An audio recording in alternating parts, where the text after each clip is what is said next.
Ya ahora me cambié la medicina preventiva porque casi no tenían. Ah, medicina preventiva. Sí. A ver, siempre servicio de salud. Ah, tiene bien poquito, ¿verdad? Uh-huh.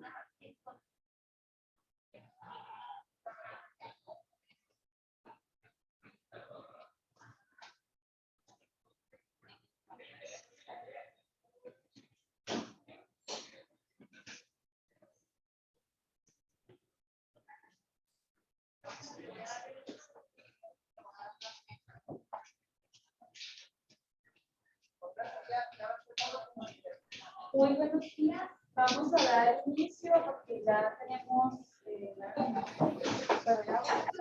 la bienvenida. Ya que ya tienen su micrófono abierto, por favor, de silenciarlo para poder escuchar al ponente. Vamos a empezar con nuestra mesa de medicina preventiva con el tema prevención terciaria, rehabilitar dónde, cuándo, quiénes y por qué. A cargo del maestro Ronald Alejandro Vargas Poitzi. Él es maestro en Ciencias de la Salud y el Deporte de la Universidad INIS en Chile. Tiene un máster en técnicas osteopáticas del aparato locomotor, egresado de la Escuela de Osteopatía de Madrid. Con experiencia en docencia y participación en investigaciones científicas en el área de neurociencia y ejercicio, y amplia experiencia como fisiólogo clínico en enfermedades crónicas no transmisibles. Es académico de la Universidad Católica del Norte y miembro del Comité Ético Científico de la Facultad de Medicina de la misma universidad. Ha sido invitado también a participar en diversos congresos internacionales de rehabilitación y fisioterapia. Le agradecemos estar con nosotros, maestro, y deseo el micrófono para. Hola, buenos días, creo, buenas tardes. Allá en alguna parte de México es buenas tardes y en otra parte de México es buenos días. Muchas gracias por la presentación. Déjenme acomodar algo acá en la pantalla, por favor.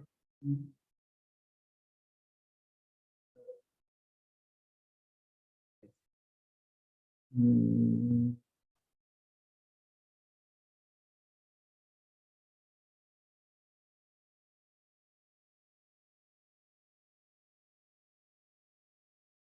segundo.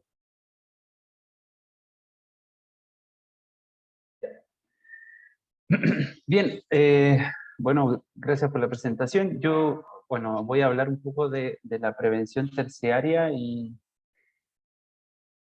esta palabra prevención me gusta mucho en el contexto de la rehabilitación porque finalmente dentro de un modelo de salud óptimo, digo, nosotros deberíamos como profesionales de la salud ser un agente de prevención de salud.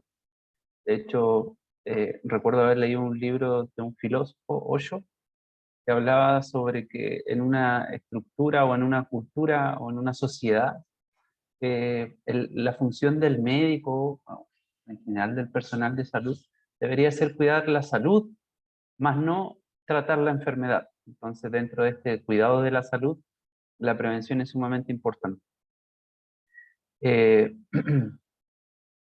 Y obviamente esto de prevención terciaria habla o podemos ver un contexto general de cómo podemos rehabilitar. Entonces, por eso surge esta como presentación del dónde, cuándo, quiénes y por qué. Quiénes podemos rehabilitar, dónde podemos rehabilitar, en qué momento de la patología de un paciente podemos rehabilitar y por qué es necesario la rehabilitación. Bueno, es sumamente importante. Sobre todo igual en este, nuevamente cito este contexto COVID, donde tenemos pacientes que van o quedaron con muchas secuelas de diversos sistemas. Ya no solo, porque uno, claro, siempre cuando habla de COVID siempre piensa en los síntomas respiratorios, la tos, la neumonía, qué sé yo, el síndrome de distrés respiratorio. Sin embargo, el mismo patógeno genera alteraciones y lo mostraba un poco en la primera presentación, en diversos sistemas. Entonces, el enfoque de la rehabilitación debe ser integral, debe ser interdisciplinario. Entonces, nuevamente, dentro de los contenidos, voy a hablar un poco, o a modo de una introducción breve, algunas definiciones, voy a tratar de resolver estas incógnitas y al final, para cerrar la presentación, unas conclusiones. A modo de introducción, bueno, en México la OMS estima que alrededor del 15% va a presentar o presentará una infección respiratoria aguda grave que va a requerir hospitalización y oxigenoterapia, y en tanto esto, el 5% va a necesitar el ingreso a una UCI asociado a ventilación mecánica invasiva. Al respecto, permítanme, ahí sí. Si se fijan, bueno, en la red prehospitalaria dice que en cuanto a los porcentajes, el 58% tiene, la prioridad es moderada, 11% es leve y 28% tiene una prioridad que implica que es grave. El 3%, bueno, hay de defunción. Veíamos en la diapositiva o en la presentación anterior que la defunción o la mortalidad en México por estas infecciones es un poco más alta, sobre todo ahora en contexto de COVID. Sin embargo, y yo les mencionaba un poco, este es un review publicado en Obesity en el año 2020, poco tiempo después que comenzó la pandemia, fue declarado como pandemia, y sabemos que hay una vía por la cual, que es una vía de respuesta inflamatoria innata, principalmente del sistema inmune, que está asociado a la vía de los receptores Toll-like receptor o TLR, principalmente el TLR2 y TLR4, el cual, en este caso, en un modelo celular, podemos ver que se activa en realidad por LPS, o los lipopolisacáridos que son generados por bacterias principalmente, y en este review se cuestionaba, o se cuestiona, si es que en este caso el COVID es capaz de estimular la vía TLR4. Principalmente la vía TLR4 tiene una vía inflamatoria que lo que va a generar es una cascada de respuesta a nivel celular que lo que va a hacer es finalmente la fosforilación, perdón, de IKB-alfa, la cual tiene secuestrado en el citosol a NF-kappa beta. NF-kappa beta es capaz de entrar al núcleo una vez que se fosforila, y NF-kappa beta lo que hace a nivel del núcleo es generar inflamación, generando la liberación de varias interleuquinas, interleuquina 6, interleuquina 1, TNF-alfa incluso, generando este inflamosoma. Este inflamosoma, ¿verdad? Lo que genera es inflamación sistémica, aumento de la inflamación, y nos puede generar o nos genera fiebre, tos y fibrosis a nivel pulmonar. Por otra parte, este virus, que es el SARS-CoV-2, se une a los receptores a los AC2 principalmente, transformando los que transforman angiotensina 2 en angiotensina 1, y estos también estarían favoreciendo la inflamación a través de la estimulación de este inflamosoma.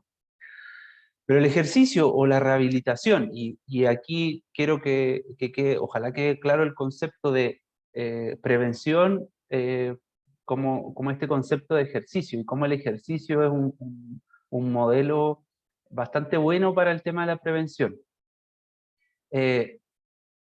Por una parte, el ejercicio directamente se ha visto que inhibe la vía de TLR4, y eso principalmente, o lo hace directamente sobre los receptores de TLR4, entonces lo que evita es la cascada hacia abajo, o arriba abajo, dentro de esta cascada de activación o de fosforilación proteica. Sabemos que el TLR es un receptor, entonces habitualmente se mide fosfotac, o como mediador, que está arriba abajo dentro de la cascada, y directamente el ejercicio estaría inhibiendo. Hay otros factores que inhiben esta vía TLR4, algunos polifenoles, por ejemplo, y por eso es que el consumo de algunas frutas, sobre todo frutas rojas, como puede ser la fresa, la granada, que tienen algunos metabolitos que igual estarían inhibiendo la vía de TLR4. Por otra parte, el ejercicio, principalmente de endurance, o sea, de resistencia, estaría estimulando la vía de AMPK, la cual va a inhibir directamente el inflamosoma, y esto obviamente va a evitar la respuesta clínica que podría estar dada por el COVID o por otras patologías respiratorias. Entonces también, y por otra parte, el ejercicio va a estimular la producción de interleuquinas que son, ya no son proinflamatorias, sino que son antiinflamatorias y que también van a estar inhibiendo directamente ambas vías de inflamación, que sería vía inflamosoma y vía TLR4. Entonces, el ejercicio como tal, incluso, o sea, periodos cortos de ejercicio tienen efectos positivos dentro del control de la inflamación. Por otra parte, igual, el ejercicio de endurance favorece bueno, obviamente favorece la síntesis de proteína, pero por otra parte, el endurance o el trabajo de resistencia dentro del ejercicio, lo que nos va a ayudar un poco, bueno, no un poco, no, nos va a ayudar es a favorecer la función mitocondrial. La mitocondria sabemos que es la fuente de poder de la célula, del músculo. Sin mitocondria se genera un montón de patologías, y cuando las mitocondrias están dañadas o están, comillas, enfermas, no hay una buena respuesta, no hay un buen recambio celular, empieza a haber más muerte celular, y también incluso se ha visto que está asociado con esta alteración a nivel mitocondrial con el envejecimiento. Entonces, insisto, no digo que ahora que con el ejercicio vamos a detener el envejecimiento, pero vamos a hacer un envejecimiento que va a ser metabólicamente más sano. También se ha visto que las mitocondrias a nivel metabólico, frente a este cambio de pasar de un ayuno a un estado de aumento en la glucosa, que es el desayuno, por ejemplo, hay sujetos que se describe como la flexibilidad metabólica, y hay un cambio rápido a nivel mitocondrial, y eso es en respuesta a la diferencia de sustrato entre la oxidación de ácidos grasos que ocurre durante el ayuno prolongado y la utilización de glucosa en el caso de la primera comida en el día.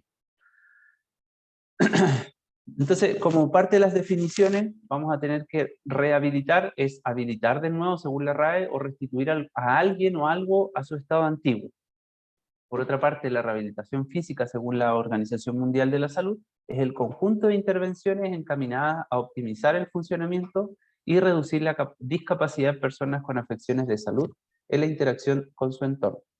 Entonces, volviendo a este concepto de prevención, lo que nosotros, si bien la rehabilitación, pensando en la prevención, no debería, o es posterior, nosotros como agentes de salud deberíamos pensar en poder favorecer la prevención y evitar la discapacidad, como lo había mostrado previamente en las diapositivas de la otra presentación. Entonces, ¿cuáles son las incógnitas que surgen? ¿Dónde rehabilitar? ¿Cuándo rehabilitar? ¿Quiénes rehabilitar? ¿Y por qué? Claro, si ustedes me preguntan a mí, yo digo quiénes rehabilitar, obviamente yo voy a decir que el kinesiólogo, pero esto es mucho más integral, y la idea es que dentro de las ideas que se lleven de esta plática es que tenemos que ser un equipo interdisciplinario.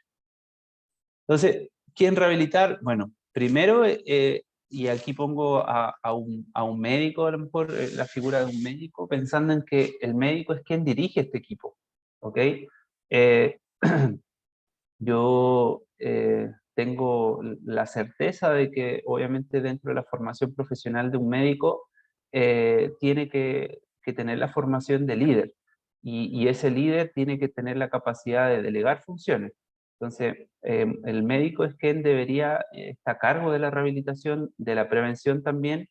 Sin embargo, tiene que tener un equipo a su lado, eh, que no sea un equipo piramidal, sino que sea transversal el equipo, que un equipo de codo a codo trabajando para la rehabilitación del paciente.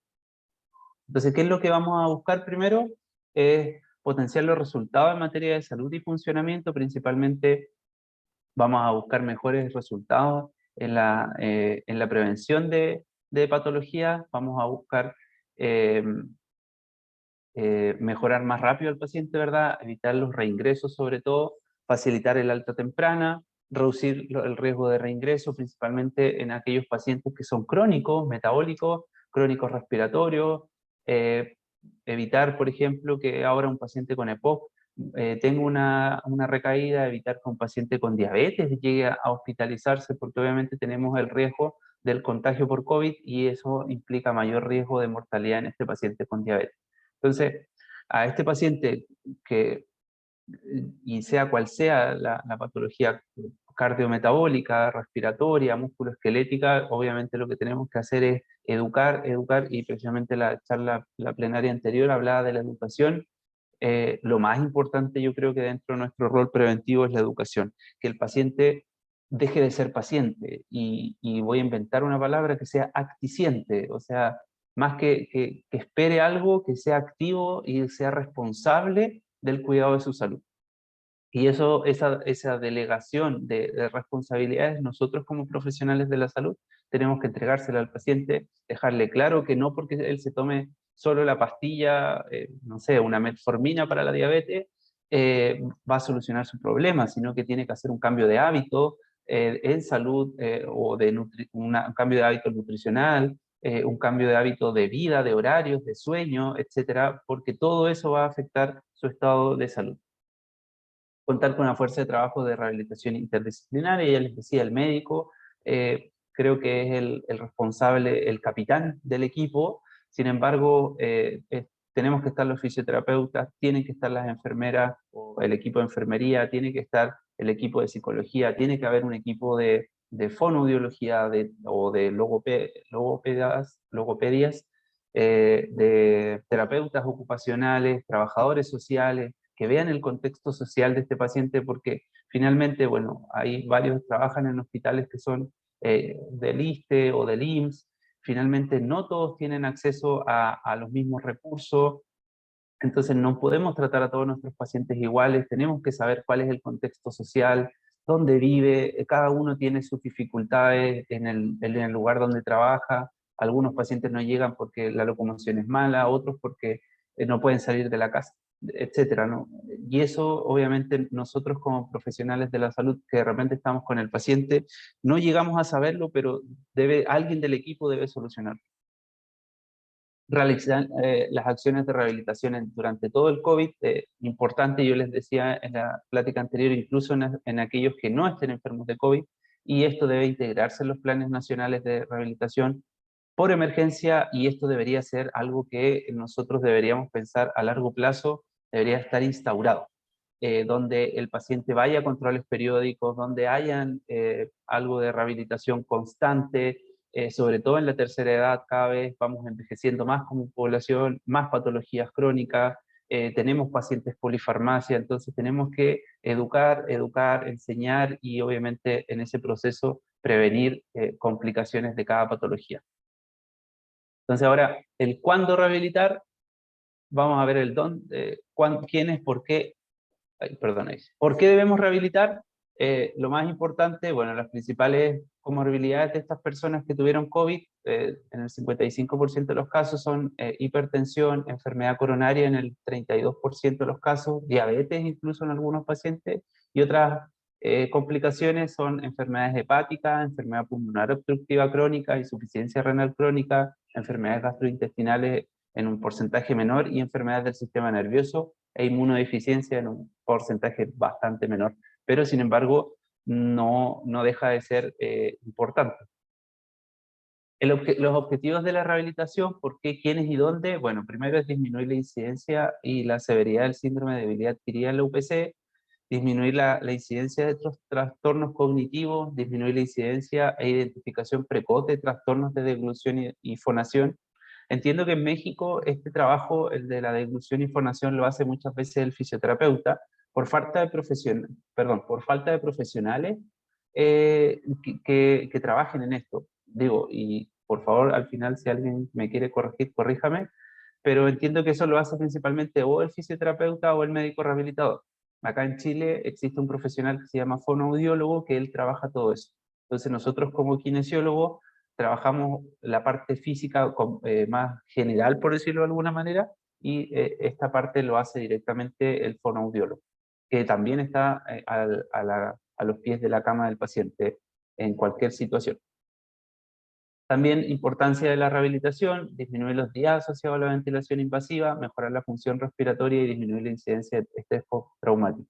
Además de disminuir los días asociados a ventilación mecánica, También es importante el weaning exitoso o el destete exitoso en el caso de que el paciente haya sido intubado, porque si hay una reintubación también aumenta el riesgo de mortalidad de ese paciente, y es una cama que obviamente, si lo vemos desde el punto de vista de los números, es una cama que probablemente podría salvar otra vida, que a lo mejor además implica gastos importantes para el Estado y también obviamente para la familia.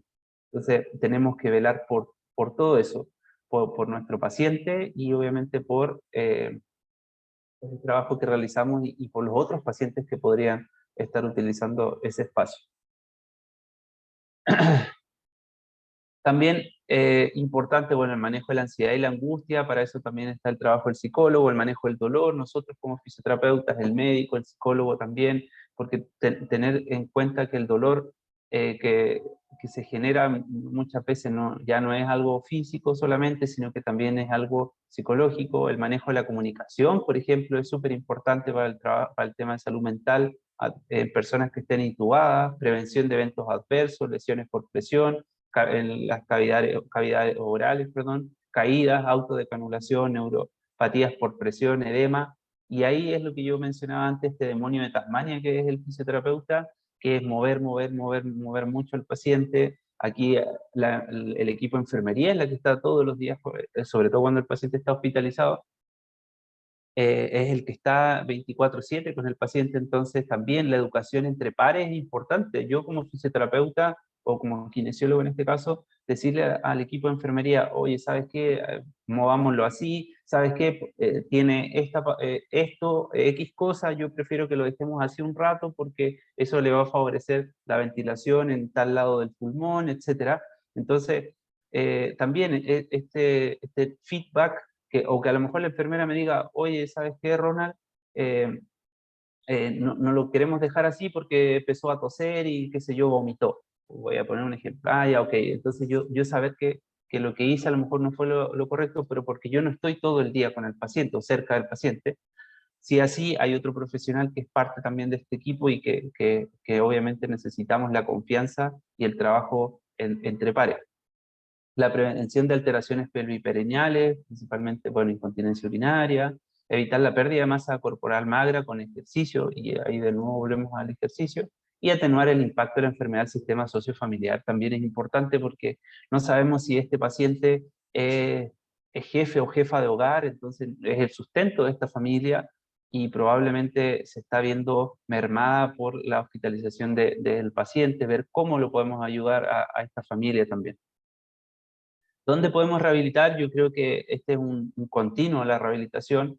La rehabilitación, por ejemplo, en un paciente que yo mencionaba, que podría ser un paciente que está en cuidados intensivos, una vez que pasa a sala o lo podemos llevar al centro de rehabilitación, pero también la rehabilitación no se detiene ahí, sino que va en la casa. Entonces este es un continuo, un círculo donde podemos encontrar en diversos escenarios la rehabilitación, incluso no solamente presencial, ya lo veíamos un poco a través de la telemedicina.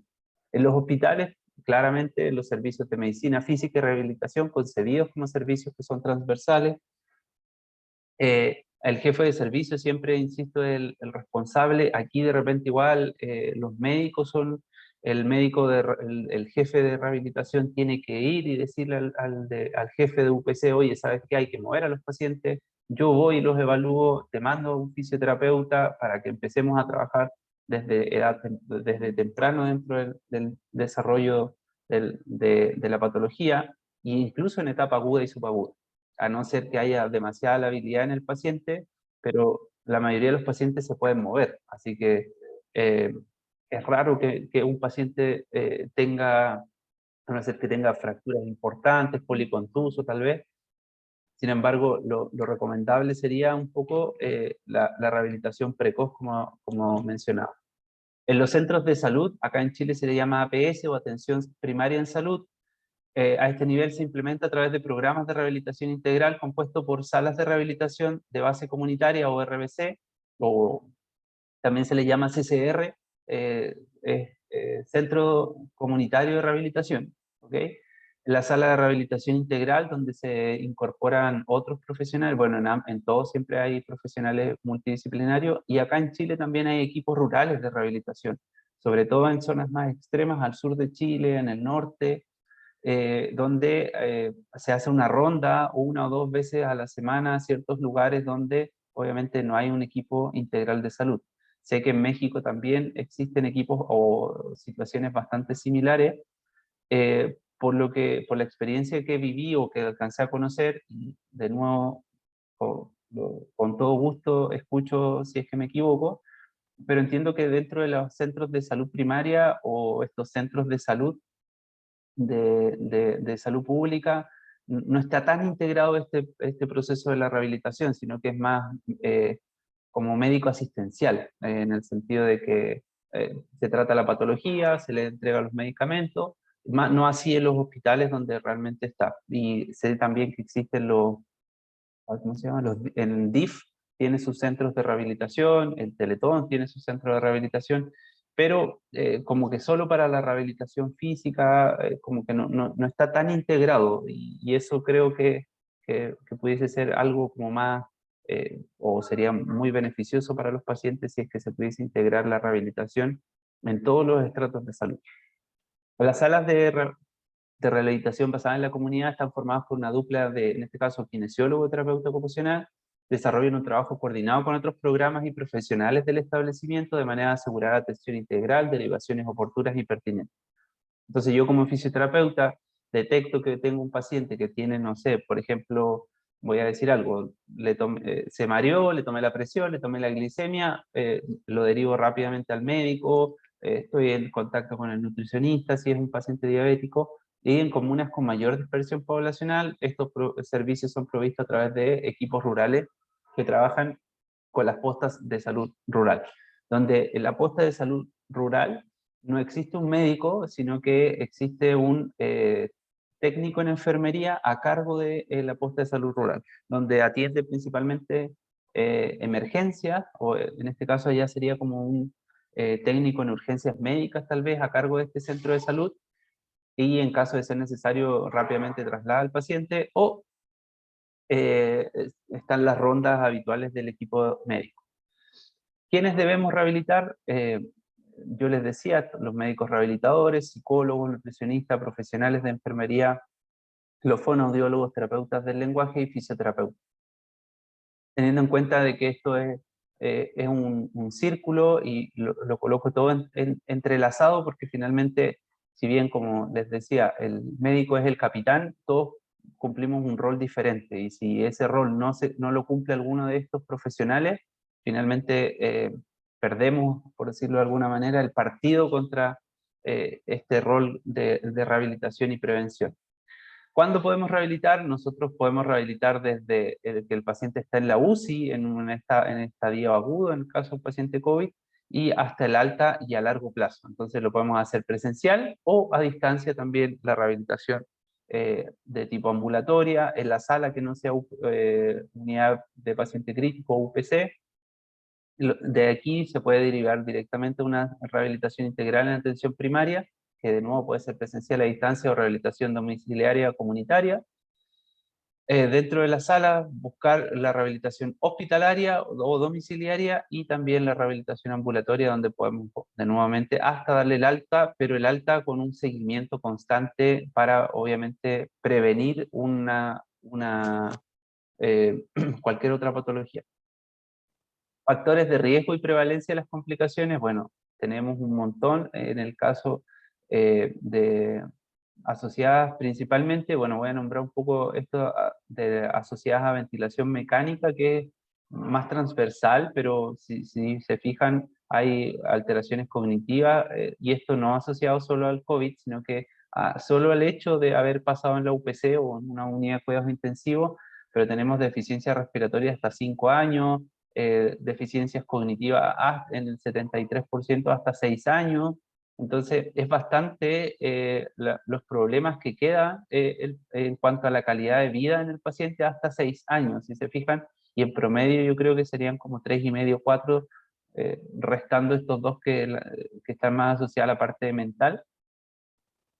pero las otras, la parte más física como tal, en promedio son 5 años y son 5 años que deberíamos hacer el seguimiento a este paciente. ¿Cuándo podemos rehabilitar? Bueno, yo les mencionaba esto del síndrome de debilidad adquirida en la UCI, se diagnostica, bueno, esto lo hace el médico, pero se puede hacer un predictor médico, un diagnóstico médico que es a través de la miopatía por enfermedad crítica y una polineuropatía, se hacen unas escalas de valoración y con eso se da el diagnóstico de debilidad adquirida en la UCI. Sin embargo, el gold standard es hacer una electromiografía. La debilidad adquirida en la UCI se produce porque hay un paciente que está enfermo, que tiene aumentos de glicemia, tiene corticoides y bloqueadores neuromusculares, está sometido a ventilación mecánica, está inmovilizado, está postrado, entonces genera muchas alteraciones metabólicas. Dentro de estas alteraciones metabólicas hay una falla multiorgánica, los bloqueadores neuromusculares se cree que pueden hacer algo, los glucocorticoides se describe que estimulan a esta proteína KLF15, la cual estimula FOXO, y esto va a generar, o va a estimular en general la autofagia. Por otra parte, se describe que hay la miostatina también estimularía esta FOXO. Sin embargo, el IGF-1 o esta insulina finalmente, o la metida de glucosa a través del ejercicio, que podría ser el ejercicio como tal, el ejercicio físico, o también lo simula el ejercicio a través de la electroestimulación muscular, lo que podríamos hacer es favorecer la vía de mTOR, la cual va a estar generando una mayor síntesis de proteína. Entonces, este daño producido por la inmovilización nos va a generar disminución en la síntesis de proteína y aumento en la degradación, y eso nos va a hacer perder masa muscular y obviamente pérdida de masa muscular, pérdida de la función.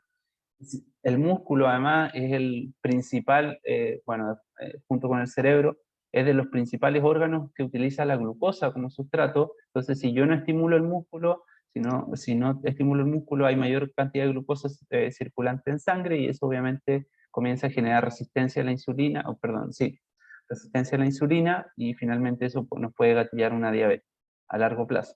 Entonces, importante entonces el ejercicio, como sea, mover, que el paciente lo antes posible se comience a mover para poder generar un poco de esto, de aumentar la síntesis de proteína, favorecer la utilización de la glucosa y obviamente evitar la disfunción mitocondrial, que ya lo había mencionado, la resistencia a la insulina y estas anormalidades electrofisiológicas. La intervención, bueno, la movilización precoz, ya lo decía, pasivas en su primera fase, entrenamiento muscular inspiratorio una vez que las condiciones lo permitan, principalmente hemodinámicamente, y una vez que la persona esté estabilizada, incorporar a la sedestación, bipedestación y marcha progresiva, iniciar la recuperación muscular activa y funcionalidad global. Algunos de los trastornos generados por estos cambios, por estas patologías asociadas a ventilación mecánica, el distrés respiratorio principalmente. ¿Qué es lo que podemos hacer? Cambios posicionales, fisioterapia respiratoria y ventilatoria, participación en el proceso de destete de la ventilación mecánica, determinada oportunidad para iniciar los ejercicios y educación al usuario y la familia. Aquí yo sé que puede que hayan algunos terapeutas respiratorios en México, y yo sé que esta parte lo hacen ellos. Sin embargo, conozco a varios y siempre me dicen, no, es que me gusta el tema de la fisioterapia porque ellos meten el ejercicio y aquí se complementa.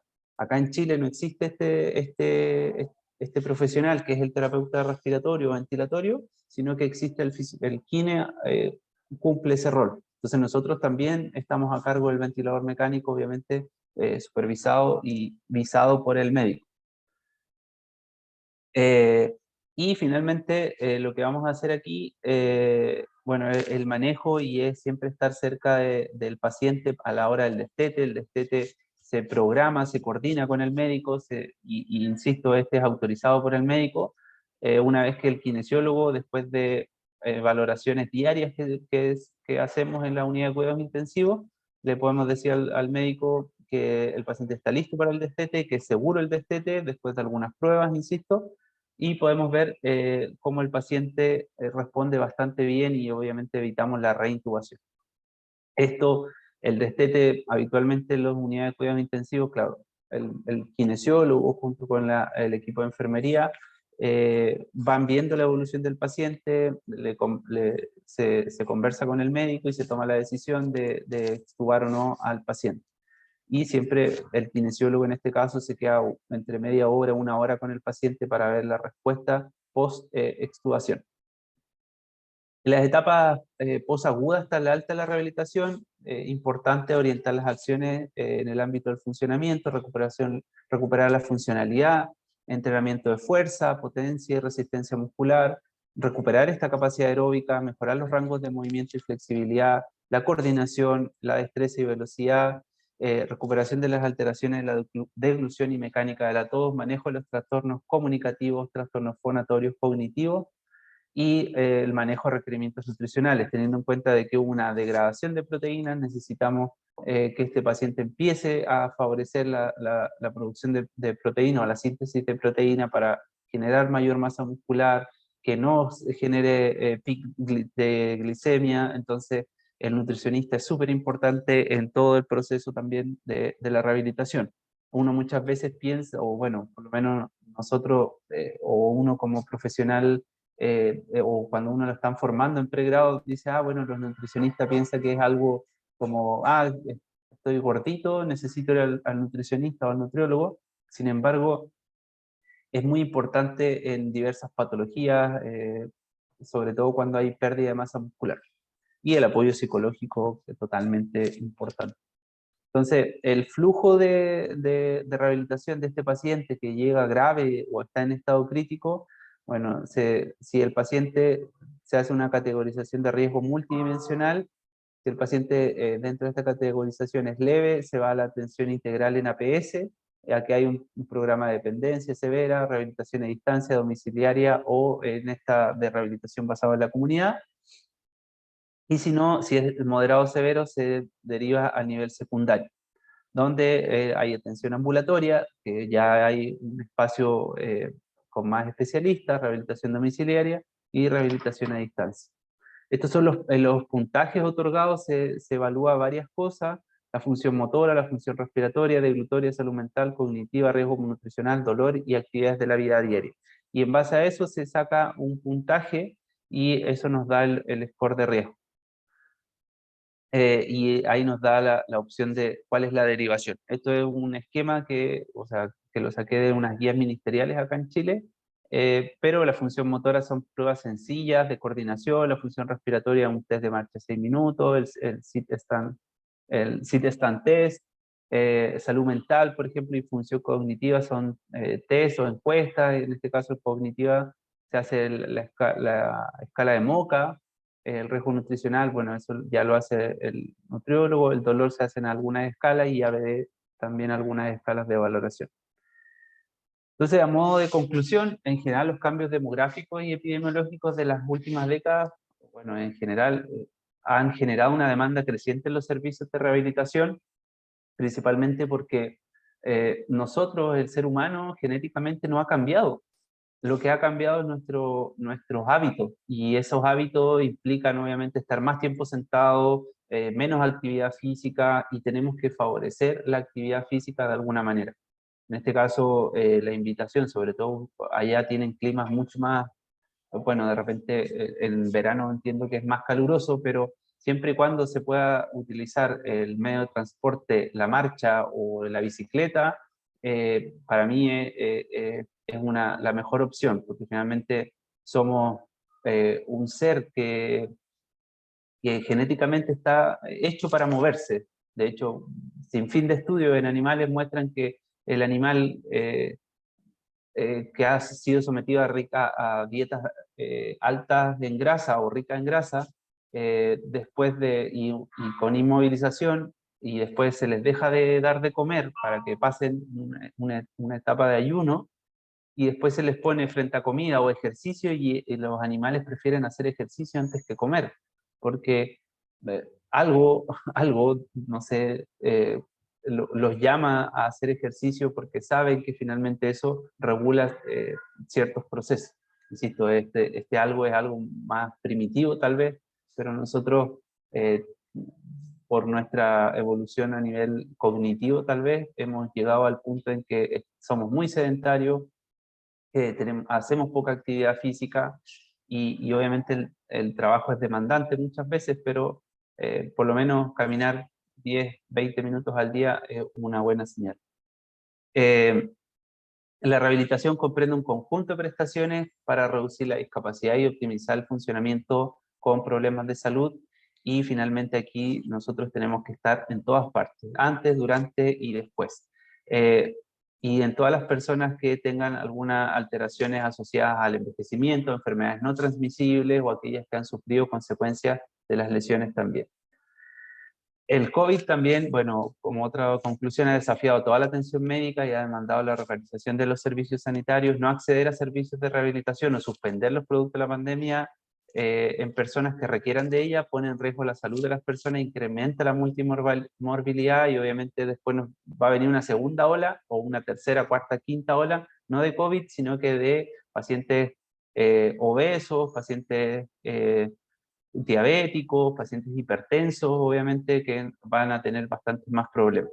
Entonces no podemos dejar de lado a los otros pacientes, y la rehabilitación es una intervención esencial que hoy más que nunca requiere ser fortalecida con servicios integrados y eficientes desde etapas tempranas. Solo como, bueno, y perdón de repente que sea como autorreferente y les hable tanto de Chile, pero claro, acá en Chile, bueno, yo tengo el caso, mi hijo tiene 4 años, yo lo llevo a sus controles en el servicio de salud público, y hace poquito, bueno, lo encontraron sobrepeso, comillas sobrepeso, luego si quieren les muestro una foto, pero eh, rápidamente lo derivaron, un control que es anual, lo hace la enfermera, me derivaron rápidamente al nutricionista. Ya la nutricionista me descartó en todo caso, para que se queden tranquilos de que mi hijo estaba bien. Descartó el sobrepeso, lo mandaron con otro profesional para que le haga un examen que es el TEPSI, para ver alteraciones o el desarrollo psicomotor. Eh, lo mandaron al odontólogo también rápidamente, entonces en esta materia de prevención. Entonces, es bastante útil estos controles periódicos, seguidos, constantes, cada 6 meses, incluso, bueno, en el caso mío, adulto, acá se llama examen médico preventivo del adulto. Entonces fui con un profesional de salud, a mí me tocó con una nutrióloga, te hace una encuesta, patologías, si tienes o no, patologías familiares o heredadas, y después si es que ella o el profesional considera, te manda a hacer exámenes de rutina, perfiles bioquímicos, perfil lipídico, qué sé yo, para obviamente estar siempre monitoreando y evitando que exista o se presente alguna patología. Entonces, claro, esto de la rehabilitación, de la prevención, va más allá de solo hacer ejercicio, solo hacer, uno piensa en la rehabilitación y se imagina un centro de Teletón, un centro de rehabilitación como tal, pero la rehabilitación, la prevención en general va más allá. Y eso espero que quede como en esta presentación. Y muchas gracias.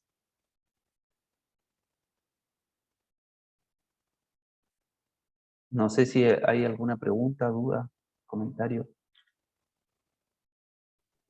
Muchas gracias, maestro, por su ponencia. Efectivamente, nosotros en el área de medicina preventiva manejamos una serie de paisajes acorde a género y grupos de edad, desde los infantes, donde integramos el laboratorio nutricional y el desarrollo infantil, adolescentes, adultos, hombres y mujeres, y el adulto mayor.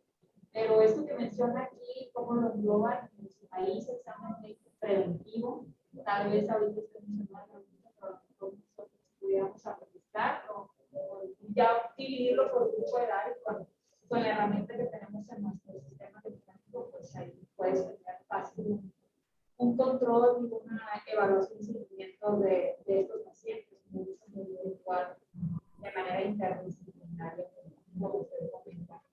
Entonces, le agradecemos de antemano los trabajadores de Interbox, la equipo total de Fomento a la Salud. Entonces, todos los que están escuchando ya esperarán por ahí la próxima semana de lo que vamos a empezar a trabajar. Pero sí, no sé si alguien más quiere hacer algún comentario, observación, sugerencia.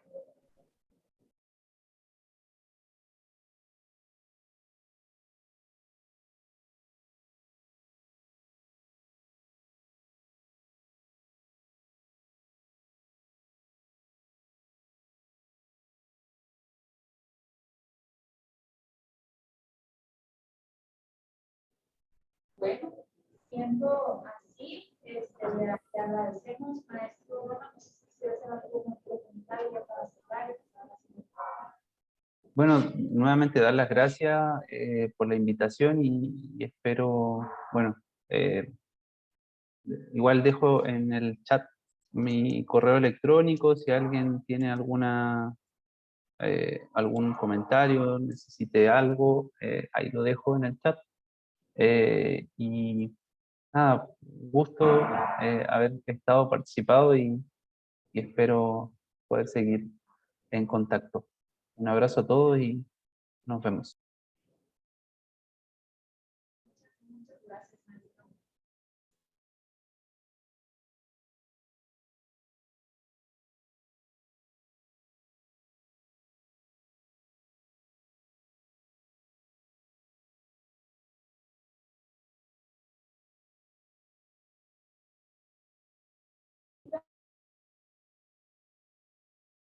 Médica en la Coordinación de Transmisión de Servicios Médicos Activos del Central de IMSS. Cuenta con publicaciones sobre influenza, así como participado de forma activa en la formación de estrategias y diseño de modelos de infraestructura en la pandemia por COVID-19.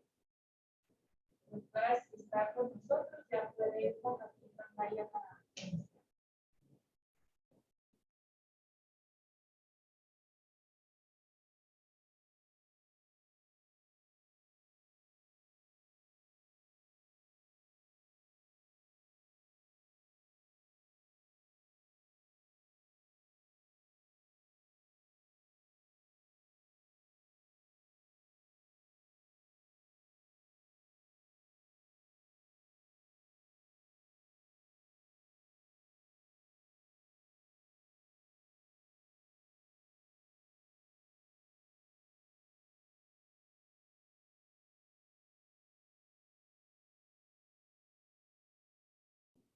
vamos a tomar un proceso, entonces, unos 5 minutos, se conecta hasta el momento.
Hola, muy buenas tardes.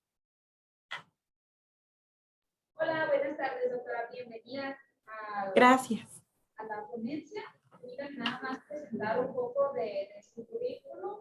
La doctora Evelyn Sánchez Ramos es maestra en salud pública, médico cirujano, es un doctorado en salud pública, jefa del área médica en la coordinación de planeación de servicios médicos de apoyo a nivel central en el IMSS y cuenta con publicaciones sobre influenza y ha participado de forma activa en la planeación de estrategias y diseño de modelos de infraestructura en la pandemia de COVID. Deseo el micrófono para iniciar, doctora.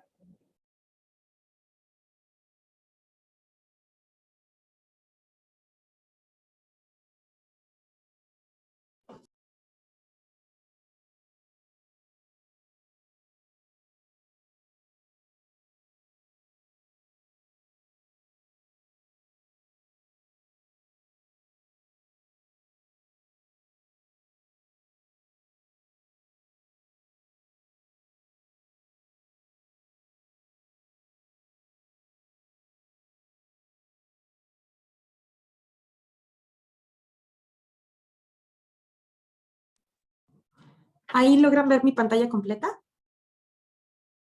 Sí, doctora. Ya. Perfecto. Muy bien. Entonces, bueno, primero que nada, pues quisiera disculparme con ustedes por la tardanza para empezar esta ponencia. La verdad es que estaba esperando en la sala general y ya no escuché cuando los mandaron a cada una de las salas. Bueno, posterior a eso, me gustaría empezar esta plática. Esta plática se titula Gerencia de la Vigilancia y la Prevención. ¿Por qué dicotomizar? A lo largo de esta ponencia, lo que estaremos revisando son esto es una sección de conceptos básicos, vigilancia epidemiológica y gestión en la pandemia por COVID-19 y por qué fue importante la dicotomización.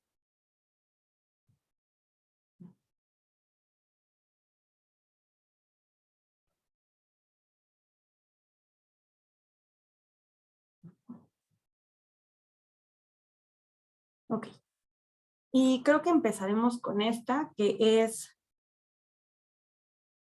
a ver, ¿cuál es la diferencia entre la administración en salud y la gerencia en salud? Pese a que pudieran parecer lo mismo, pues existe una marcada diferencia entre una y otra. Y es que mientras la administración en salud es una ciencia y un arte que diseña una organización con la finalidad de que todos los integrantes tengan un desarrollo humano, que los resultados a los que se va a enfocar la organización contribuyan al desarrollo humano, al desempeño de los integrantes y que sean partícipes tanto de los productos como del reconocimiento de la empresa, la gerencia en salud va a ser un proceso que lo que va a hacer es conducir a la organización tomando en cuenta lo externo y lo interno. Y esto lo vamos a ver un poquito más ejemplificado en la diapositiva siguiente. Es donde tenemos como tal las diferencias que existen entre administración y gerencia y los elementos que hay. La administración, por un lado, se orienta a recursos, mientras la gerencia se orienta a la organización.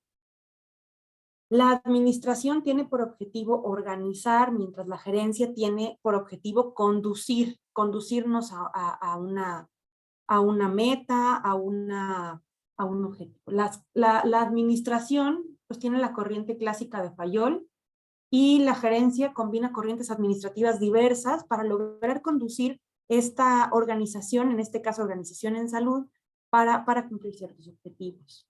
Los elementos de la administración, por lo tanto, son planeación, organización, integración, dirección y control, mientras la gerencia tiene elementos de desarrollo organizacional, desempeño organizacional, diseño organizacional, dirección y destrezas gerenciales, las 5 Ds.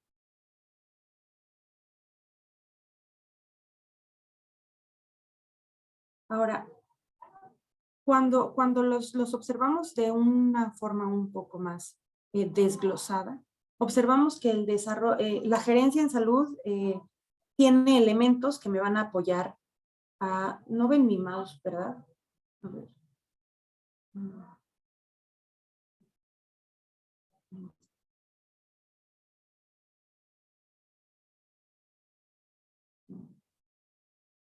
que mientras la gerencia en salud tiene, por ejemplo, en el desarrollo organizacional, utiliza ciertos elementos, como es la motivación del personal, tener un liderazgo, trabajo en equipo y desarrollo humano. El desempeño organizacional se va a enfocar en tratar de que se logre con calidad, eficiencia, una productividad específica de la organización. El diseño organizacional en la gerencia en salud se va a basar en la estructura de la organización para cumplir metas y objetivos. La dirección va a basarse en las habilidades técnicas, empíricas y humanas que tiene que tener en este caso el director o el gerente en salud para poder apoyar esta conducción de la organización. Y las destrezas finalmente, que es la negociación, priorización de necesidades y toma de decisiones. Estos elementos forman parte muy importante en las organizaciones de salud para lograr los objetivos y metas que se están planteando. Es muy importante, por lo tanto, que cuando estemos en una organización, ya sea pública o privada, sepamos cuáles son los objetivos y las metas a las que esta organización se está enfocando. Ahora, contamos con un sistema de vigilancia. El sistema de vigilancia como tal, la vigilancia epidemiológica como tal va a comprender un conjunto de acciones y estrategias que van a permitir recolectar la información y en muchos casos producir la misma información. Esta información va a ser analizada para buscar patrones en los que se presentan las enfermedades o análisis de tendencia de cómo van moviéndose estas enfermedades y tratar de realizar detecciones tempranas. Tenemos sistemas complementarios y sistemas basados en eventos. En México, por ejemplo, contamos con un sistema de vigilancia epidemiológico que se reporta en un Sistema Nacional de Vigilancia Epidemiológica, que además es una plataforma, que cuenta con 31 laboratorios estatales y tenemos el INDRE en general para poder realizar esta vigilancia. La vigilancia epidemiológica como tal, lo que trata de hacer es observar los patrones, recolectar información, analizarla. Y esta información, una vez ya analizada, nos va a permitir a través de diversos métodos, pues tomar las decisiones. Los métodos tradicionales de la vigilancia epidemiológica, pues es que hagan una monitorización, se hace una evaluación de riesgos y se hace una vigilancia basada en indicadores. Esta vigilancia lo que busca, bueno, pues es identificar patrones, tendencias, etc. Ahí tenemos la otra, la que es la inteligencia epidemiológica, donde además de hacer una identificación temprana de riesgos potenciales, hace una vigilancia basada en eventos y vigilancia basada en indicadores. ¿Para qué nos sirve la vigilancia epidemiológica? Pues en este caso nos va a ayudar a describir patrones de ocurrencia de la enfermedad, hacer los vínculos con la salud pública y otros usos un poquito más complejos. La vigilancia va a permitirme recolectar el análisis, la interpretación y diseminación continua y sistemática de datos en salud. ¿Cuál va a ser la diferencia entre la vigilancia y el monitoreo? El monitoreo va a ser un proceso, es una evaluación continua entre la intervención y el cambio, y lo que va a evaluar es la acción y para ir haciendo ajustes en el desempeño con respecto a los resultados. Y esta es la que más se liga a la gerencia. Ahora, la gestión como tal van a ser las actividades que se van a orientar a la eficiencia con calidad. Y los gestores, para poder hacer una gestión adecuada, pues tienen varios elementos que tomar en cuenta. La presión sobre el sistema de salud, los modelos de organización y la coordinación para la atención. Es importante recordar que, bueno, un gestor conoce varios modelos de organización y a su vez estos modelos de organización no son fijos, se pueden ir adaptando de acuerdo a las necesidades que vayamos presentando. Por ejemplo, ahora en la pandemia, si me permiten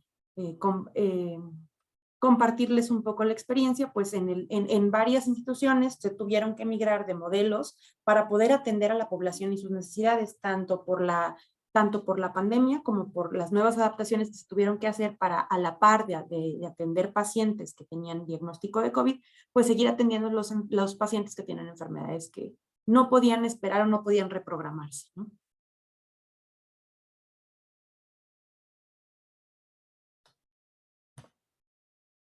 Ahora, la gestión y la organización óptima, al final, van a ser fundamentales para que la gerencia realice todas las actividades que tiene que hacer, y va a incluir la cultura de la información, la medición del desempeño y la gestión del cambio. Entonces, por ejemplo, en el esquema vemos que la información nos va a permitir planear. Con la información nosotros podemos hacer controles y nos va a permitir a la vez planear cuáles son qué son las acciones que tenemos que hacer para cumplir estas metas que nos lleven a cumplir los resultados para los que estamos pues trabajando todos en esa institución, ¿no? Entonces, como tal, para la vigilancia epidemiológica, nosotros tenemos la Dirección General de Epidemiología, tenemos el CONAVE, tenemos el CBE y los COJUVES. Y los sistemas de información son el SWIB, el ROBE y el CEP. No sé si cuántas personas de las que están ahorita conectadas han tenido contacto con estos sistemas o si ya han trabajado con ellos.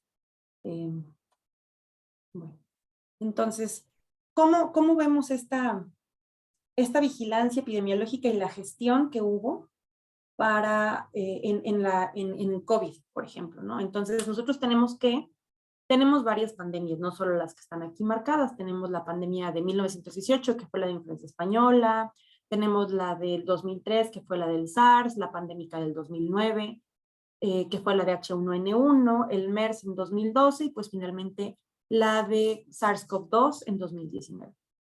Conforme hemos avanzado en el tiempo, pues primero en un inicio la mayoría de las pandemias eran causadas por agentes bacterianos. Posteriormente ya desde el siglo XVIII para acá, pues predominan las infecciones causadas por virus respiratorios en los últimos años.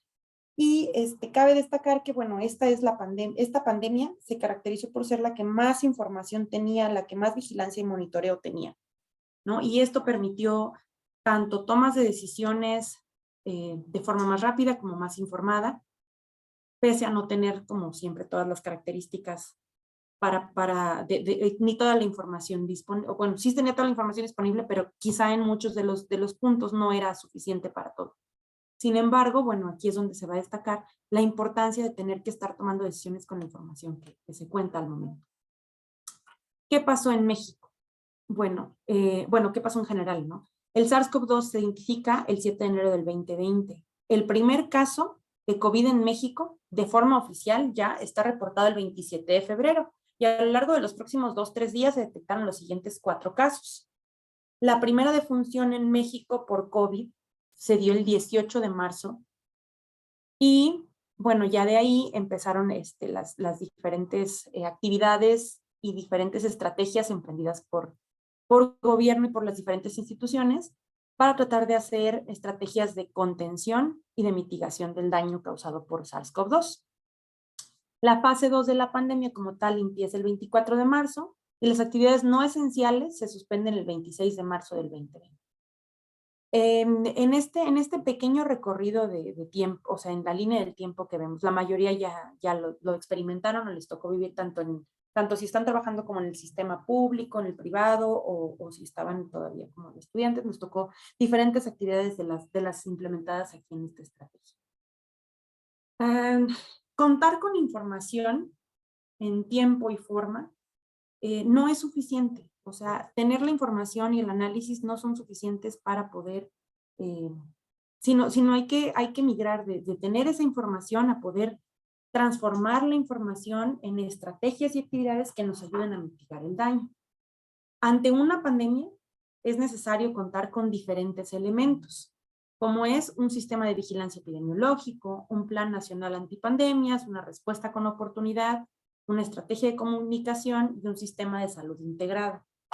Vamos a ir desarrollando a lo largo de esta plática estos puntos. Cuando inicia la pandemia, había información, ¿no? Y esta información pues variaba dependiendo de qué institución la analizaba, de cómo se analizaba, y con ello pues las predicciones, que dependiendo de la institución y de dónde nos encontrábamos, eran también los pronósticos y las proyecciones que se hacían, ¿no? mientras encontrábamos algunas proyecciones en páginas como Health Data, que es de la Universidad de Nueva York. Teníamos otras, por ejemplo, el Instituto Nacional de Salud Pública, o las que daba en general como gobierno, que eran más que nada como reportes de diarios, o los que se realizaban por cada una de las instituciones, y bueno, también todas las publicaciones que teníamos que en muchas ocasiones lo que hacían era decir, bueno, es que la información que México reporta no es suficiente, o no tiene la suficiente calidad, o nos están faltando datos. Pero la realidad es que con la información que teníamos era con lo que teníamos que trabajar las instituciones, y con ellas tenía que hacer la toma de decisiones. En esta, por ejemplo, en este gráfico, les muestro el gráfico con el que en el Instituto Mexicano del Seguro Social, que es la institución donde yo laboro a nivel nacional, nos utilizamos este modelo de proyección. O sea, en ese momento era una proyección que se hizo casi a los inicios de la pandemia. Y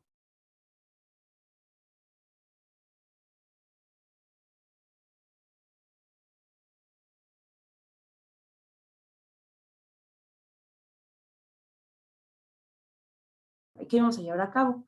Muy sinceramente, nos sirvió bastante y se iba adaptando bastante a lo que iba sucediendo conforme pasaba el tiempo. Entonces, bueno, vamos a hablar un poquito de los elementos. El Sistema de Vigilancia Epidemiológico de México se implementó desde 1982. Se contaba en ese entonces con 31 laboratorios y el INE. Sin embargo, pues bueno, al inicio del sexenio y con los ajustes que se hicieron, pues se hizo una reducción de 57 millones de pesos. Esto, bueno, impactó no solo en el número de personas, o sea, en el personal de salud que se tenía contratado para hacer la vigilancia, sino también en otros elementos del propio sistema. De acuerdo a la fase, el sistema de vigilancia epidemiológico pues iba variando las indicaciones y el número de elementos y unidades que utilizaban, ¿no? Entonces, en la fase 1, por ejemplo, el sistema de vigilancia epidemiológico se enfocó en las personas que tenían riesgo por haber tenido un antecedente de viaje. En la fase 2 se implementó como un sistema con utilización de las unidades Centinela, y estas se utilizaron en 475 unidades, más la SUSMER. Y en la fase 3 ya era la centrada en pacientes hospitalizados. Ahora, teníamos un plan de pandemias, antipandemias, pues cada institución por separado y a la vez el propio gobierno, pues sí sacaron un plan. Sin embargo, pues los planes como tal nunca se estandarizaron. Y además de que no se estandarizaron, pues no fueron emergentes así, no salieron al inicio de la pandemia, ¿no? Todavía estamos ya pues casi a 2 años, que fue 2019, 2021, 22, y todavía podemos ver que dentro de las propias instituciones no tenemos planes, y no solo en la antipandemia, sino incluso protocolos de atención estandarizados. Sí, y aquí les voy a compartir una experiencia. En el Instituto Mexicano del Seguro Social implementamos unas unidades temporales que llaman centros de atención temporal como tal, dentro de los cuales, por ejemplo, encontramos el Autódromo de los Hermanos Rodríguez, que en su momento se volvió un centro que tenía espacio para atender cerca de 450 pacientes para hospitalizar. Y tenemos alrededor otros 2 CATs, otros 2 centros de atención temporal, y tenemos otros repartidos a lo largo de la República Mexicana, ¿no? Sin embargo, al ir a revisarlos, nos encontramos con que el protocolo de atención dentro del propio instituto, que se supone que pues tenemos o esperábamos tener estandarización, pues no, cada institución y cada CAT tenía su forma de tratar al paciente, pese a ser la misma enfermedad, pese a ser el mismo instituto, pese a contar con el mismo cuadro básico de medicamentos. Y esto se repite también dentro de los institutos nacionales de sector salud y dentro de los hospitales privados. No hay una estandarización en el tratamiento. Ahora, la respuesta con oportunidad, pues estableció el Plan Nacional de Preparación buscando un riesgo minimizado. Sin embargo, pues la respuesta fue tardía. Y esto se acompaña pues de una estrategia de comunicación que en general En general y más al principio, las personas tenían incertidumbre sobre la pandemia. Para quitar esta incertidumbre, pues generalmente debemos de cubrir con la estrategia de comunicación la demanda de información que las personas tienen, que es saber qué es, cuánto dura, cuáles efectos, cuándo termina. Al inicio de la pandemia, pues esto era muy difícil de lograr, en especial porque pues no teníamos información, ¿no? En general, se estaba como apenas estudiando el virus, la información variaba mucho de un día a otro, un día decían, sí, es que se suspende en el aire, al día siguiente decían, no, siempre no, solo se quedan en las superficies tantas horas, y esto pues generaba mucha incertidumbre en la población, a la par de que, bueno, para tener una estrategia de comunicación que funcione, en este caso de las instituciones o de gobierno para la población, es necesario tener información clara, concisa, concreta, correcta, coherente, completa y que sea cortés y que sea entendible para el público al que va dirigido. De nada me sirve a mí tener información súper compleja si no la sé traducir a mi población. Y bueno, un sistema de salud integrado, que en nuestro caso, pese a nosotros contar con un sistema de salud que está fragmentado y desarticulado en México, en general en la época pandémica, pues hubo creo que más unión por parte de las diferentes instituciones para hacer colaboraciones o para recepción de pacientes o para tratamiento de los mismos. Pero ¿por qué es importante que yo haga dicotomización? Porque si yo no dicotomizo, yo no voy a poder tomar decisiones. Y si yo no tomo decisiones o las tomo de forma tardía, pierdo la oportunidad. Y cuando estoy ante una pandemia, realizar la toma de decisiones, implementar estrategias y acciones con oportunidad es lo que me va a hacer la diferencia. Y a la vez, cuando yo dicotomizo, puedo hacer previsión de escenarios. Puedo hacer una planeación basada en esta previsión de escenarios y con ello, pues tratar de mitigar los daños que puede causar. La toma de decisiones en salud la voy a tomar en la promoción de la salud, con enfoque en prevención de la salud, promoción de la salud y atención. Este que ven aquí es el modelo bueno, como este fue el primero, hay diferentes modelos. El modelo del Centro de Atención Temporal de COVID-19. Con la poca información que en un inicio se tenía, se tuvo que tomar la decisión de que con esta información se tenía que, sí o sí, decidir cómo se iba a implementar el modelo.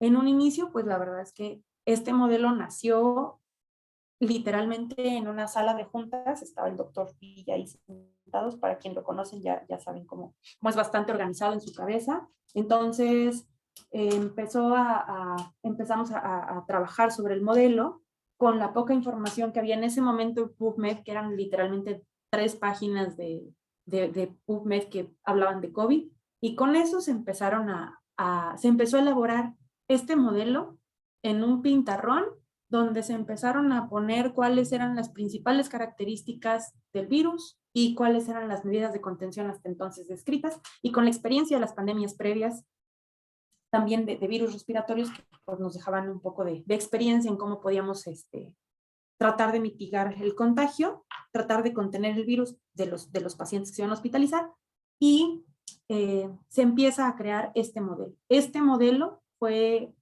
base para todos los centros de atención temporal y es el que actualmente la Organización Panamericana de la Salud toma como ejemplo para los centros de atención temporal. Con este modelo, la verdad es que se realizaron la mayoría de los centros de atención temporal, dentro de ellos, como les comentaba, el de los hermanos Rodríguez. Ahora, esta dicotomización en salud no solamente la tomamos para hacer cosas grandes como el modelo, sino incluso para análisis más pequeños que tenían una gran repercusión o un impacto importante para el país en este caso. Aquí observamos en este mapita, vemos un mapa de colores. Es un mapa con una semaforización. Y entonces, si vemos del lado izquierdo, en la parte de abajo, dice priorización de índice Z. Priorización muy alta, alta, intermedia y baja. Y vemos que cada uno de los estados pues tiene su color asignado. Y en la tabla de la derecha vemos la entidad, bueno, en este caso son delegaciones del instituto, y el valor de Z que se les dio. Pese a que en la pandemia se podría llegar a pensar que todo era saber estadística súper compleja y poder hacer los modelajes matemáticos que me dieran el modelo predictivo que más se podía acercar, la verdad es que también la estadística básica jugó un papel muy importante. Ejemplo de ello, bueno, es este mapa. En este mapa, literalmente lo que se hizo fue una priorización de Handon, se hizo una priorización de Z, y lo que se incluyó en esta priorización literalmente era cuántos ventiladores tienes disponibles en el estado, cuánto es tu necesidad de pacientes, cuántas camas tienes, cómo se está moviendo y algunos datos que salían pues del análisis de la base nacional de forma diaria, ¿no? En este caso lo hacíamos los cortes por semanas epidemiológicas. ¿Para qué era este mapa? Bueno, este mapa así de simple como lo ven y con la priorización de Z, que es también un cálculo, una priorización que es bastante sencilla de hacer, que ni siquiera necesitan hacer en un SPSS, Stata o R, nada, se puede hacer en un Excel de lo más simple y con fórmulas súper rudimentarias, permitió que los pocos ventiladores y monitores y el poco equipo médico con el que se contaba pudiera ser localizado o pudiera ser asignado a las áreas que más lo necesitaban. Y esto era con este método, bueno, se salvaron dos cosas. Primero, el que no hubiera ahí alguna situación de conflicto de interés de, ay, en mi caso, por ejemplo, yo soy de San Luis Potosí, le voy a dar a San Luis Potosí ventiladores porque ahí está mi familia. No, o sea, no era donde quisieras, era donde la priorización te marcaba que tenías que irle dando ventiladores, tienes que irle dando equipo médico para atención de pacientes con COVID, porque era donde en ese momento más estaban necesitando. Y a la vez, ahora que vienen las auditorías, porque posterior a cada pandemia, en la pandemia todo el mundo, sí, tú velo, y todo el mundo te apoya, pero en cuanto termina como el evento urgente, que en este caso no ha terminado, pero ya empezaron las auditorías, empiezan los cuestionamientos. Sí, pero ¿por qué se lo diste? Ah, mira, yo aquí tengo un método que está respaldando el por qué yo fui y se lo di a Baja California Norte, a Baja California, en lugar de dárselo a Tabasco. ¿Por qué yo fui y le di ventiladores a Morelos y no se los di a Chiapas? Etcétera, etcétera. Pese a que en este caso, pues sabemos que hay estados que son prioritarios por tener algunos proyectos específicos. Bueno, en este caso no, sí, el equipamiento sí se estuvo distribuyendo de acuerdo a las priorizaciones. Entonces, no todo se queda en papel, o no todo requiere un manejo súper complicado de datos para poder estar haciendo o implementando estas cosas que vamos a aprender de pronto en clases en algo práctico y en algo real, ¿no? Ahora,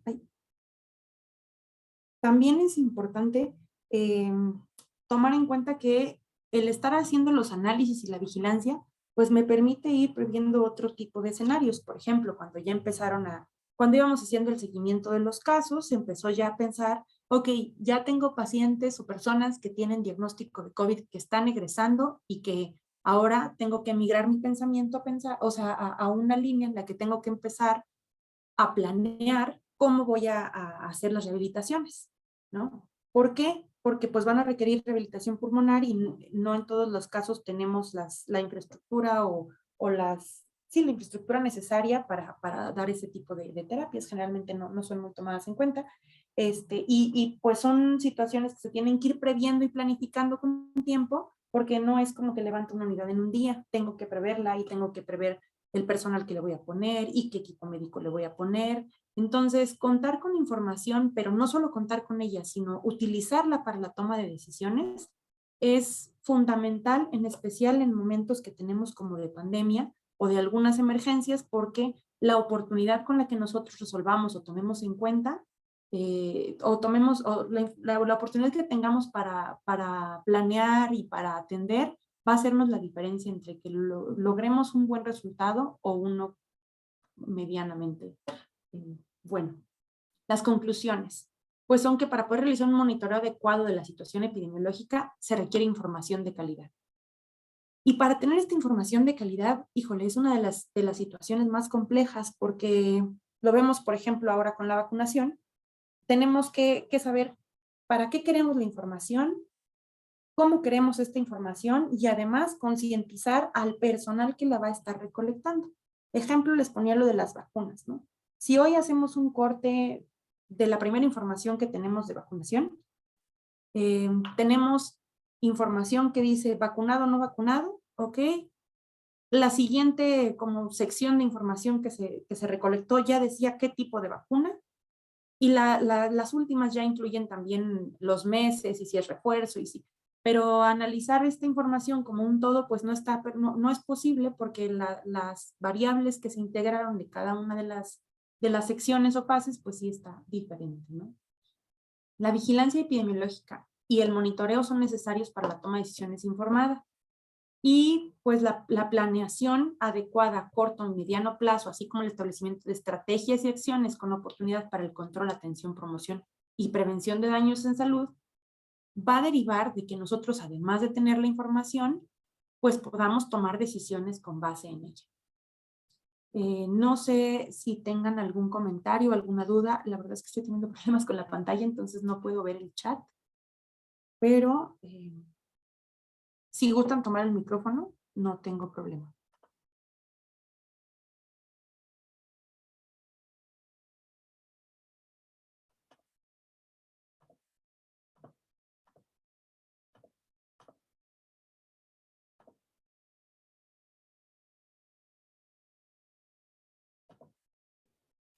Vamos a esperar si alguien tiene alguna aportación, algo de su experiencia durante las vivencias de esta pandemia que ustedes hayan aplicado en torno a lo que comenta la doctora Eva.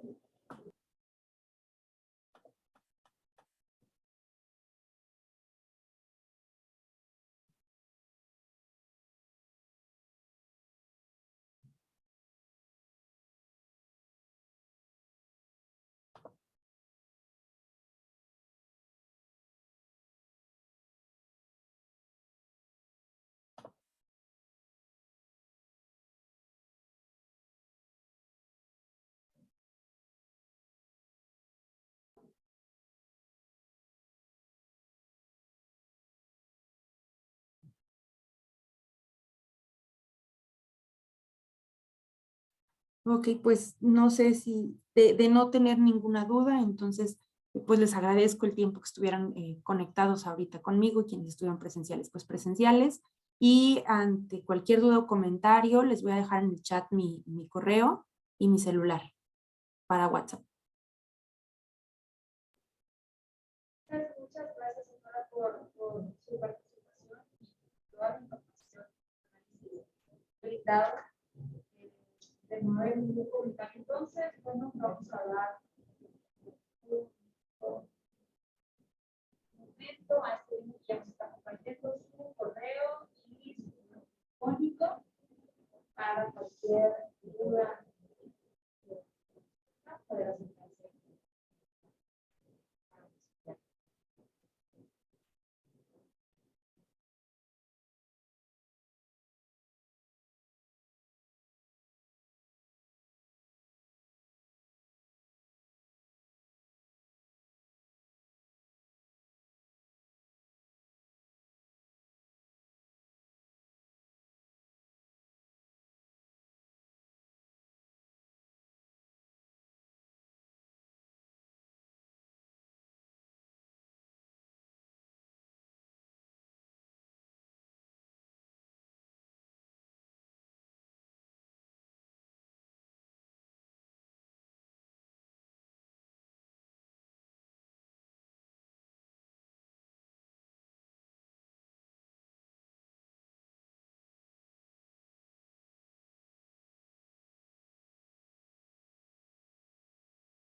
Bueno, vamos a proceder a hacer un resumen de estos 3 días de congreso que hemos tenido en esta semana, esperando que haya sido de mucha utilidad para todos los presentes aquí en esta mesa de medicina preventiva. Creo que todos vivimos muy de cerca la pandemia y la toma de decisiones en los últimos 2 años, y a su vez, pues este retorno a integrarnos a continuar con las actividades que necesitamos ya sumar y adaptarnos a los nuevos retos.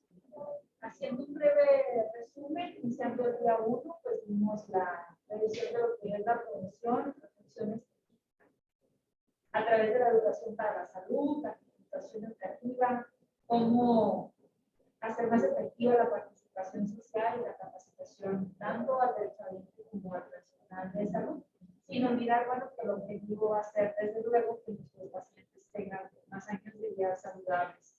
Importante continuar evaluando el impacto que esto tiene en los pacientes que están en riesgo, que haya una correlación entre todas las acciones preventivas que nosotros estamos realizando y ver que disminuye esa mortalidad de los grupos prioritarios que tenemos en nuestra institución. Y esto engloba, pues, diagnosticar, tratar a tiempo y con esto limitar el daño de las enfermedades. De igual manera, vimos también cómo continuar reforzando programas de manera fenomenal, como lo es el programa de vacunación universal, que ahora como ya adoptamos también la vacuna por todas las instituciones. En el segundo día platicamos sobre la inclusión social y la equidad y cómo corresponder a estas inquietudes de la comunidad en cuanto a inclusión con la orientación necesaria en nuestros procesos internos en la institución y, bueno, buscar la equidad con toda esta diversidad de género, de ideales y todo esto que existe actualmente en la comunidad. De igual manera hablamos de la corresponsabilidad y el valor que se le da a la salud, en el sentido de que una vez un diagnóstico de una enfermedad, pues la salud puede ser irrecuperable y es importante que la comunidad y los pacientes sean corresponsables y se comprometan junto con el personal de salud, que las acciones preventivas que hacemos es precisamente para ellos y que si ellos no nos alcanzan a mitad del camino, por más que nosotros hagamos y por más pláticas y por más que tratemos de alcanzarlos, pues es mucho más complicado limitar los daños. Y bueno, el día de ayer cerramos precisamente con eso, con la prevención secundaria y esa importancia que se le da a este tema que menciono, y una manera de nosotros evaluarlo y medirlo dentro de un producto, pues es con el sistema de referencia de nuestra red. ¿Cuántos de esos pacientes nosotros estamos detectando, nosotros estamos previendo que evolucionen en una enfermedad, están teniendo un adecuado diagnóstico y manejo en las áreas de segundo nivel y ver las áreas de oportunidad para reforzar estas acciones en el paciente y, bueno, abordarlo de manera interdisciplinaria. Recordar que como promotores de salud, entender que formamos promotores de salud, tanto médicos, enfermeros, trabajadores sociales, los becarios, todos son parte importante y todos pueden siempre dejar la semillita en el paciente para que haya un cambio en sus hábitos higiénicos. Y bueno, pues esto es lo que nos toca hacer en este equipo que integramos. Espero que haya sido de mucho provecho estos días para todos. Si alguien quiere agregar, comentar algo antes de tomarnos un receso para integrarnos ya a las conclusiones generales y la cláusula del evento a la opinión.